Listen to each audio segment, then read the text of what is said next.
You are listening to the IFH Podcast Network. For more amazing filmmaking and screenwriting podcasts, just go to ifhpodcastnetwork.com. Every script has its own life that it takes on and its own problems that it throws at you, and you suddenly find yourself going, why did I even like this idea?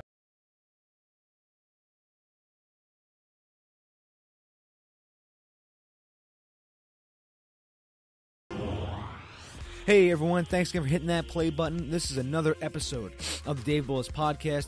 Before we get to today's episode, I just want to say we have hit another podcast milestone.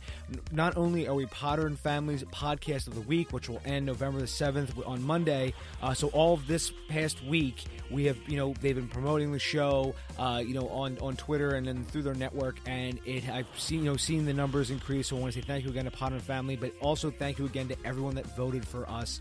It was incredibly close, and again, thank you. But the other news is also the milestone. We've hit over 30,000 downloads on this host. Now, that isn't the total amount of downloads that I've ever had. It's actually over 100,000. I mean, because after all, Sean Baker's episode, the guy who did Tangerine, his podcast episode alone had 35,000 downloads. And that's when I was on Podomatic, and I was on another network before that. So we've actually had 3 different hosts. So I'm hoping to catch up to numbers. I'm hoping to one day be in the same echelon as the guys at like Jason Buff at Indie Film Academy, and Alex Farrar at Indie Film Hustle, and Scott McMahon at Film Trooper, and Jason Brubaker at Filmmaking Stuff. Those guys are just doing great work. And I'm hoping to emulate them as much as possible. By the way, if you haven't checked out their podcasts, I recommend those 4 guys. They're awesome. Speaking of people that are awesome, my guest on today's episode has one of the most successful horror franchises of all time. Whether you've seen the first Tremors or whether you've seen any of the other Tremors, or even the TV series, or even the new TV series that's coming out. He doesn't have anything to do with the new TV series coming out, but still, it's based off of his concepts. There's a lot to be gleaned from this episode, because when they made Tremors 1, they had to watch their budget. So what do? Well, they put their monster off-screen and underground. And at the right moment of the reveal, it's revealed in stages and stuff like that. It kind of reminds me of Reservoir Dogs. I was watching that again. Reservoir Dogs, you never see the bank robbery. And I think the main reason for that is it's not only a really nice creative choice, but also because it saves money. When you're making these first movies, the creative choices have to rule the day. So again, this is what this was all about. Is making a monster movie where they can control the rights and keep everything on a budget. So how do you do that? Well, we're gonna find out today. This is episode 134 with guest S.S. Wilson.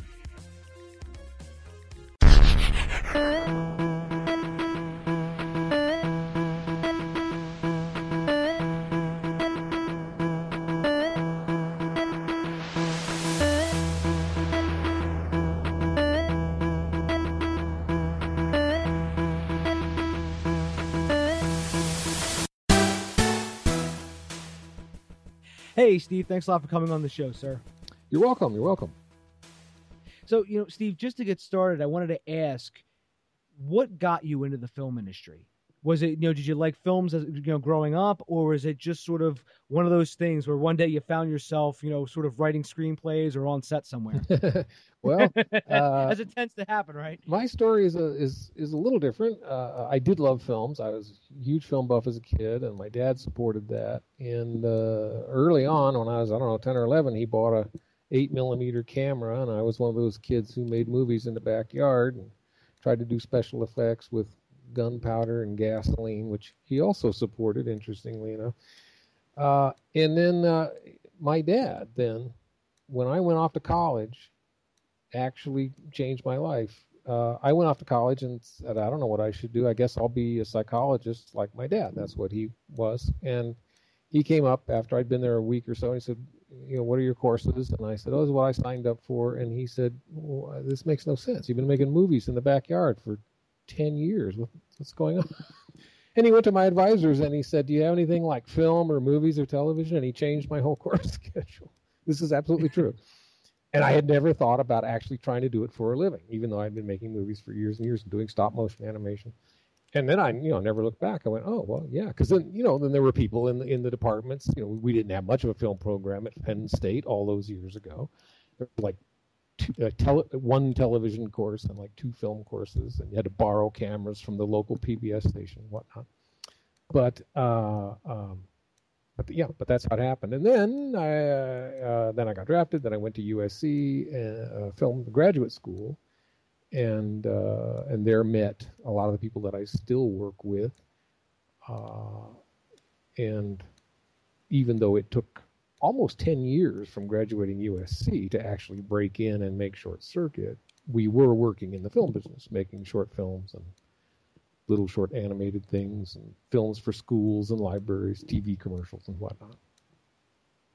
It's funny, Steve, that your dad was able to change your whole curriculum because I actually used to work at a college, and grades and all that stuff were so secretive. They actually fired a professor one time because he told a student's father what he got in the class as a final grade. Wow. Before the kid did, and they actually just fired the professor on the spot because of it. Wow. Yeah, it's just, but no, it's funny though. It's funny how college has changed so much. But you went to Penn State. And, I've actually, been up there. I actually attended a Penn State football game. I didn't go there for college, but, I've been there once. Nittany Lions. Small world, right? And because you're out in L.A. now, right? I live in Arizona. Oh, okay. I actually have a few friends out there. I go to L.A. when as needed. I see. So, just to ask, does Penn State ever ask you to come back to maybe talk about screenwriting or directing or anything? I've been bad. It's funny, ironic timing. They occasionally send me alumni stuff. I've never let them even know what I do. I should do that. But no, they haven't tracked me down. They have no idea, who I am. I was kind of an invisible student, geeky guy, and I just went through and left. Well, I thought maybe they'd have some kind of alumni, sort of headhunter who kind of kept track of all this stuff. Well, they do, but I've never responded to any of it. So I actually have it on my desk as we speak. I said, I should let them know. They probably would like to know. So. Well, then you could just send them this podcast instead. You could say, I'm not going to go back. Just listen to this podcast. I'm talking to Dave. So, you brought up Short Circuit. By the way, I watched that movie religiously as a kid, by the way. So I want to ask, about your whole writing style. I'm actually always fascinated by people's writing styles and their approach to their own art. So I wanted to ask you, Steve, how do you approach writing? Do you subscribe to any sort of methods? Do you do very long treatments first, or do you just sort of jump right into writing? Brent and I, who have written practically everything together, at least certainly everything that's been made, and we've been working since the days at USC, both in the short films, and then we wrote Short Circuit, which was our big break. We have a very our approach is outline. We don't normally write a treatment. For Tremors, we did, only because we were trying to sell it, and we couldn't sell it as a pitch because we couldn't. And the treatment didn't sell either, by the way. But let me go back. So we outline in great detail. We are not comfortable until we know where the story is going, and we're very story-oriented. Some people can start, sort of with a character. They'll just say, there's this character, and he's a drug addict, and he's got these problems, and I'm just going to think about what he does because he's a drug addict. We can't do that. We got to know where we're going. So, and we can't really get excited about something until we know where we're going. Even if it's a rewrite, which, you get offered quite a bit in Hollywood. That's pretty much all Hollywood does anymore. Even if it's a rewrite, we will sit down before we even say yes to a job. We'll say, okay, we got to go through this movie, figure out what we would change, or maybe they're telling us what they want changed. We got to be sure that we can make that work, and we got to know where it's going, because your ending is so important in a movie, in our opinion.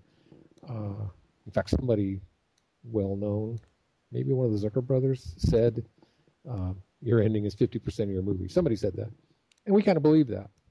So we got to know where we're going, what the surprises are, where the twists and turns are. So long answer to that question is we outline like crazy. In fact, we used to drive studios crazy, and back in the day, early on when we were getting started, you used to get 12 weeks was a normal time to write a script. and we would outline for 8. And they'd be calling us, so you're writing? Are you writing? Well, no, we're still outlining. They're like, are you out of your mind? And but then we would write it in 4 weeks because it was done. So you mentioned Tremors when you finally started outlining. Was there ever sort of an impetus for that movie where you said, you know what, this is where we want to take it? So we, you know what I mean? So we already know, what the monster's going to be, and we sort of know where the location's going to be. It's going to be in perfection. Was that a part of it, or did that sort of come in during the outlining phase? Well, there again, we outlined it in great detail, worked on it with Ron Underwood, because the goal with Tremors was to become producers. We were frustrated that everything we had written up till then, we discovered, naive writers that we were, that writers aren't really welcome on the set. Once you're done with the script, they don't want to hear from you again. And we would go to movies that we had written and go, boy, that's not what I would have done. And our agent told us, well, look, you guys want to produce then. You want control. And to get that, you're going to have to control the material from the get-go. You can't be rewriting the studio's material, blah, blah, blah. So she said, what do you have in your portfolio, in your piles of notes?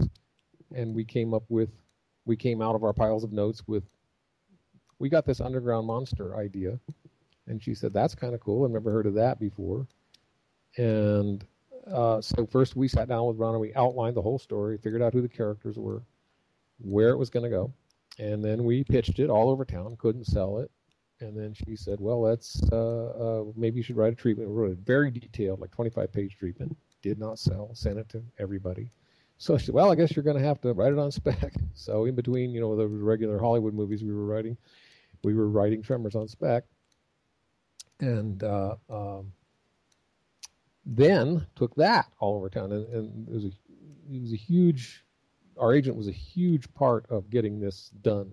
She was central. We call her the mother of Tremors. This is Nancy Roberts, later our partner in Stampede Entertainment.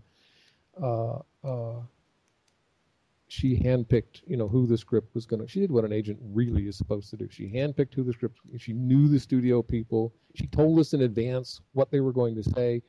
There were situations where, because of her relationships, there were certain times if she had a spec script, she couldn't not show it to certain people because then they would be mad that they were shut out of the process. So she said, okay, this is going to be weird. I have to send this to Disney. They are going to say, we hate this because it's got so much dust in it. The head hates dust. And we're like, what? Sure enough, that's exactly what came back. And all of this was, of course, off the record, under the wire. But she got off the phone. I think I was there at some point. No, she was on the phone to somebody at Disney, and they were passing in a very, polite way. Well, it's not, right for us at this time. And she said, "Come on, Eisner doesn't like dust." And there's silence on the other end. But it's all really true. And then she handpicked Jim Jacks, a wonderful, wonderful executive, classic old school executive. Who at Universal, who loved movies, loved all kinds of movies, knew exactly what Tremors was. He saw exactly its B-movie, monster movie roots. And she knew that Jim would get it and he would fight for it at Universal, which is exactly what happened. And then she enlisted Gail Ann Hurd. She was the one who brought Gail Ann Hurd in because Gail Ann looked at our buddy Ron's short movies, which was all he had at the time. He had not done a feature when we did Tremors. And the studio was like, well, we're going to hand off this movie to a guy who's only directed films for schools and libraries. And Gail looked at the movies. Come on, the guy's a filmmaker. Don't worry about it. And then she shepherded us, especially at the beginning, made sure we weren't going off the rails in some way to get her in trouble, as she was executive producer. And she saw the dailies and said, good, this is going to work. Yeah, I really like Tremors. And I'm going to tell you why, Steve. Because first, it just seems everything happens naturally. You know what I mean? It's and again, when you said you started with characters, when you were working with the idea, it's because all those characters seem like they're real people who live in that world, and they all see and when they when some of them finally die. For anyone listening, who hasn't seen it yet, I'm not going to spoil it. But for anyways, when they finally die, you actually say, oh my gosh, there isn't a ton of guys that are just getting mauled. These are all the characters right here. So when they finally die, when some of them die, they go, oh my gosh, that actually is impactful in the story. Thank you. It's those escalating circumstances. You know what I mean? That's very and nice even to hear. Oh, well, my you're very welcome. And because when you see the worm for the first time, you think that's the monster, and then it becomes bigger, and you're always escalating that further and further and further. And it's always, they find a solution, the problem escalates. They find a solution, the problem escalates. I mean, that's just it's phenomenal. And I don't know if you know who Red Letter Media is, but they actually are a popular online review group, and they actually gave it they actually have this one segment where they talk about movies they like, and they actually reviewed Tremors, and they said it's one of their favorite movies. Oh, great. It's always nice to hear. All of the things you're saying we worked very hard on. They were all very important to us. My partner is not a B-movie monster fan. I saw them all, up until the mid-'70s or so. I saw everything. And I knew all the cliches we were playing with. My partner is just all about character. And again, in both of us, it was very important that yes, the characters matter, that they seem, that the plot things that happen seem to come naturally out of the situation.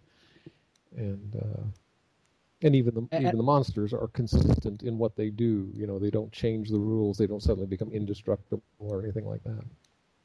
And one other compliment I want to give you too is the way that you constructed this with sound, because you know what I mean. Like in the beginning when Earl and I forget Kevin Bacon's character, Val.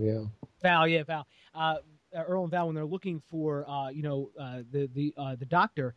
They're not yelling his name. They're just sort of walking around, and you can really, they're hearing the planks walk. You hear the bucket kick, and and then Val says, where's that music coming from? You know what I mean? And it always escalates with that sound. And then when you have Chang's drugstore, you have that refrigerator that always makes that noise, and then that causes further conflict.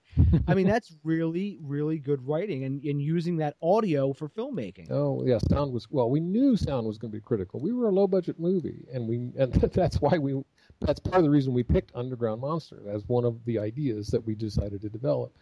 We thought, they're underground most of the time. We'll never see them. And heaven knows we had endless problems, even though we in theory weren't seeing them. But we knew that sound was going to be critical. We had great sound people, And it was, years ago, people have asked me, what is the bass sound of a graboid? And sadly, I don't know. And I've lost track of the people who invented that sound. Yeah, because for everyone that's seen the movie, that's that sound that they make, and it just all ties in very well together. And everyone, I'm going to link to Tremors in the show notes to buy off Amazon or Best Buy. Because it's totally recommended watching. I remember seeing Tremors years ago, Steve, and it just blew me away. But see, and I didn't know what I was watching because now I've studied filmmakers, I've studied this. So when I go back now, I can sort of go through with a surgeon's scalpel and I can pick out all this stuff. Oh, this is why I found this so fascinating. You know what I mean? And this is why I found it so entertaining. Oh, wow. So and then I get to talk to the guy who wrote it and you know what I mean, and made it. Yeah. So So now you could tell me how wrong I am. No, I'm just kidding. No, it's just it's a phenomenal film, and that's why I'm so glad that the I got to see the franchise. You know what I mean, like Tremors 2, Tremors 3.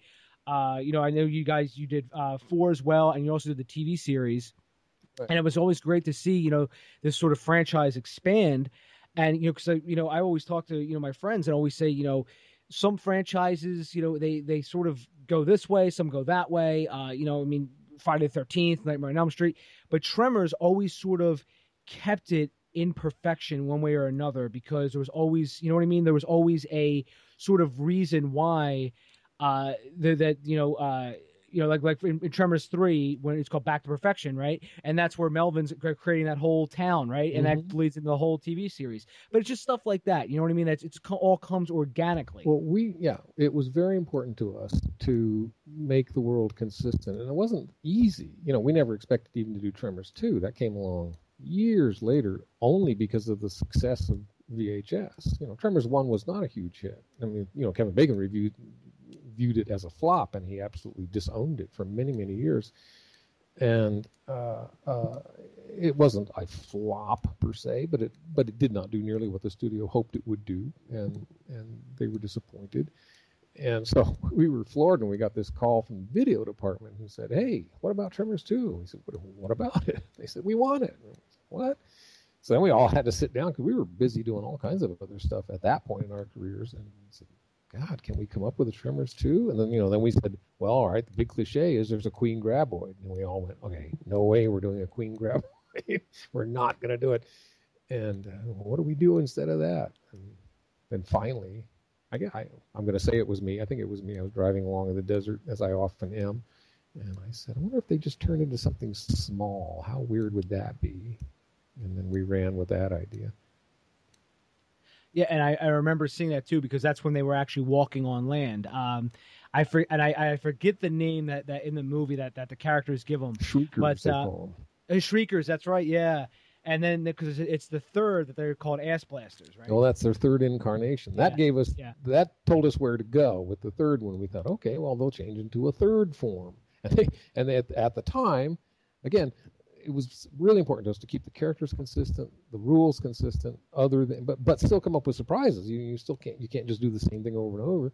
So that's how we came up with the Ass Blasters. And in fact, the effects guys, Tom Woodruff and Alec Gillis of Amalgamated Dynamics, were the ones who came up with Ass Blasters, because they were just as invested we were in protecting their monsters and making them consistent. And they have a wonderful design approach. It's very real world based. They have volumes and volumes of books about animals and creatures and skin textures. And they literally came in one day and said, "Hey, are you aware of the bombardier beetle?" And we're like, "No, we're not." They said, "That's a beetle that mixes chemicals in its butt and makes a sound like a firecracker." And we're like, "That's a real thing?" "Absolutely."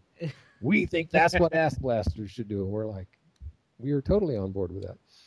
There was something else I was going to say. Oh, yes. And then we got thrown a curve by Universal, because they said, "Okay, Tremors 3 will definitely be the last one. There will definitely not be any more. We understand our market perfectly, and we know exactly how the DVD world works, and this is it."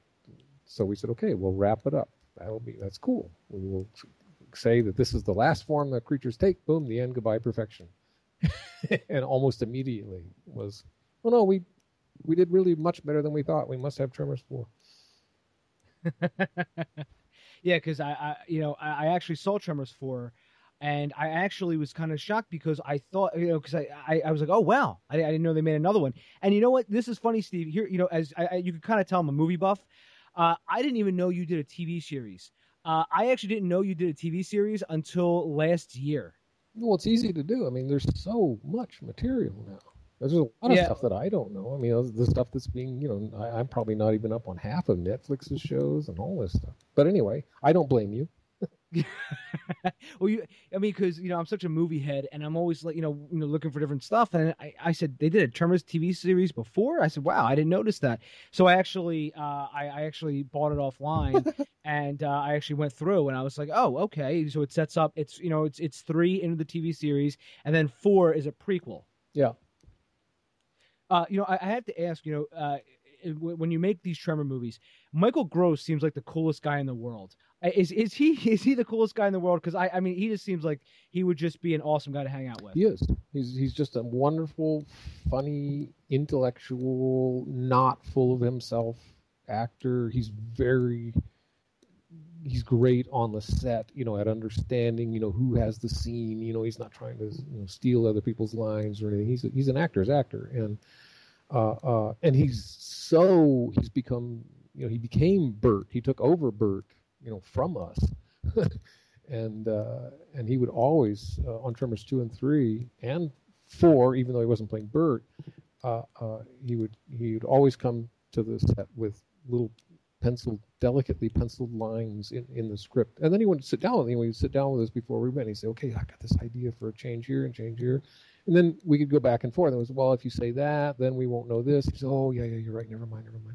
But a lot of times, especially with the Bert character, he defends the character, and he loves it. I thought at some point he was going to get tired of it, but I always have to tell this quick story.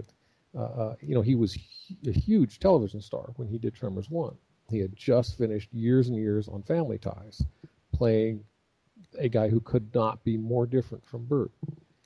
And they asked us to read him because he was a big television star, and they felt like that would help the movie. And we went, read the father on Family Ties? And we went, well, okay, we'll do it because they want us to do it.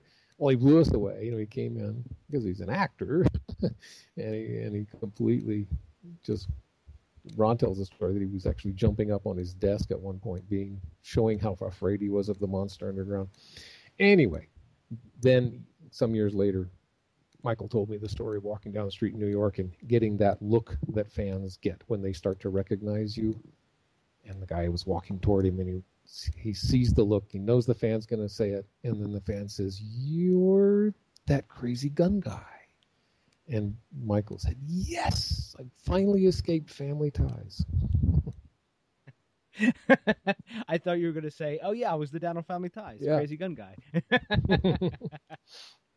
Yeah, it's funny because I introduced a friend of mine to Tremors, and he actually goes, "Wait a minute, that's the dad from Family Ties." Yeah. And I said, "Yes, he's for the Heaton family." Yeah. And I'm sorry, Keaton, not Heaton. And I said, "Yeah, and he goes, wow." He goes, "This is a different role for him." And I said, "Yeah." And I said, "He fits it like a glove." Because one of my favorite shots of the whole movie is where Reba McEntire and Michael Gross are in their underground bunker, and the wall starts to shake.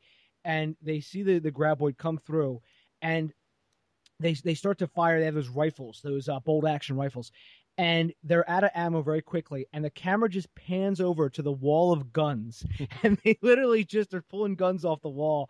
And I mean, it's so again organic characters, and that fits so well because I would actually be disappointed, Steve, if they did not have a wall of guns. Yeah. Oh, we knew that was a key moment in the movie, and it was great at the premieres. And at the test screenings, the audience would laugh all the way through the next scene. Yeah, and it was a phenomenal. Tremors is definitely one of my favorite movies, and I think when I go back to writing my own stuff, I always like to dissect movies that I've watched, and I like to dissect movies that I've really liked, and and now because of this podcast, I get to talk to people who've written great stuff that I like. So it's just great being able to talk to you, Steve, and finding out these little intricacies. I think I just butchered that word, by the way, but and I want to ask Steve. You have such a great career. You did Short Circuit, Batteries Not Included, Short Circuit 2, Tremors, as we all just talked about. You did Ghost Dad. Is there any sort of writing advice you could give to anyone listening who's writing a screenplay right now? Well, if you like our style, and that's step number one, if you like the movies we've done, then do what you're doing. First of all, analyze the stuff you like. That's a lot of, pros, if we'll call ourselves that, would say that. Because you won't be copying the stuff that you like. You'll be learning from it. You obviously understand setups and payoffs, for example, which is a big thing for me and Brent. Setting something up early in the movie, having it pay off later in a surprising way. Those are hard to do. It's hard to do those correctly and without cheating. And a lot of times you see movies cheat. I feel a little at odds with kind of the current movie-making scene, giving anybody advice, because film after film that has no plot and makes no sense is wildly successful. And I've begun to wonder, I rail at this and I go, oh, in my day, and blah, blah, blah. And yet, this is for years now, I've been seeing this. I've started to think, well, the audience has really changed. I think the younger audience maybe does not care as much about what I think is important in storytelling, and they truly do enjoy these movies. Part of me says, well, they don't really enjoy them. It's just that's the only thing that's the only thing on this weekend, so they go. I'm less and less sure of that. But anyway, I would say analyze the stuff you like, whatever it is. If it's ordinary people, analyze that. And write a lot, by the way. You'll hear this too from other people. Don't get hung up on your one script. Brent and I did this, early on. We would write a script and we'd go over and over and over and over. And we've looked at one of those early scripts. This was like 4 or 5 scripts before Short Circuit. We go, well, it wasn't very good, and none of the versions we did were very good. It just wasn't very good. You gotta move on. Write something, get it done, say goodbye to it, write something else. If you're a writer, you have plenty of ideas. And the worst case is you find out, well, maybe I don't like it. You do 4 or 5 scripts and you go, I don't like this. That's fine too. But write a lot. Don't get hung up on one thing and beat it to death. Push yourself to a degree. Look outside your comfort zone. Although I do think that if you like emotional, what's the Julianne Moore picture she just did, where she was a lady with Alzheimer's? I can't think of. I can't remember the name of it. That's a very emotional picture that I would never try to write. Right? But maybe other people would. They would think that's exactly the kind of movie I want to do. Study those. And write a lot. I've already said what I'm going to say. That's great advice. Steve. Just going through and analyzing movies that you like and why you like those, and like for instance, I had Victor Miller on here, and Victor Miller wrote Friday the 13th Part 1. By the way, which also starred Kevin Bacon. By the way. Wow, I did not know that. Yes. Yes, small world, right? So, and we were talking about, how do you break it down? And Victor said, listen, he goes, I've been doing this for 30 years now, whatever. And he said, I'm still always looking for different ways of writing and telling a story. He goes, so, and he said to me that, he's always looking for a different method, something to sort of crack the story or another way to write. And, it's just very reassuring and unassuring at the same time to hear veterans like you and him, just talk about screenwriting and always say, they even with hits, because because again, you've had Tremors, you've had, Short Circuit, and, and he's, had Friday the 13th Part 1. He's had a few Emmy Award winning pieces. And it's reassuring, and it's a little worrisome to hear that they still don't have it all figured out. Oh, you know what I mean? Even if they're these hits. Every script has its own life that it takes on, and its own problems that it throws at you, and you suddenly find yourself going, "Why did I even like this idea? I feel so trapped now." And and sometimes you're beating your head against the wall, but that's the great thing. It is a creative process. They do. Each one is different. Brent and I are doing one right now, as a matter of fact. That is very different from anything we've ever done. Ron challenged us. He said, "You know what? I would really like to do another low budget movie." Ron is big in television right now. He's directed every TV show you've ever heard of, and he goes from show to show to show. And he said, it'd be fun to do another low budget movie like we did Tremors. Why don't you guys write a sci-fi movie with no special effects? And we went, really, Ron? And then we thought about it. We sat down, and so we actually have come up with an idea. We're about, halfway through the process now, our anguishing process. It was really hard. I mean, we just, because we just had to throw out idea after idea after idea until we came up with this idea that I don't want to talk about. But anyway, yes. Good note, yes. Good writers are always questioning what they're doing, and always, a lot of times, I think, floundering quietly in their dark corners. I'm not even a professional writer yet, Stephen, but I often feel that way. Keep writing. I often I always feel like, what the hell did I start? Yeah. It's funny. I actually pitched an idea one time, and the producer hated it. Right, and he came back to me later on, and he goes, "You know what?" This is months later, and he was already working on something else. But he goes, "You know what?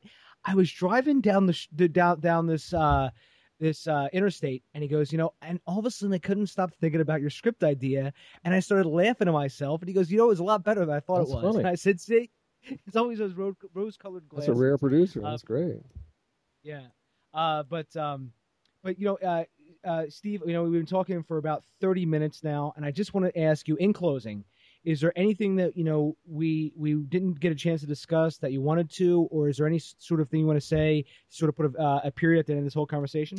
I'm writing novels now. I'd like to mention that, to plug them.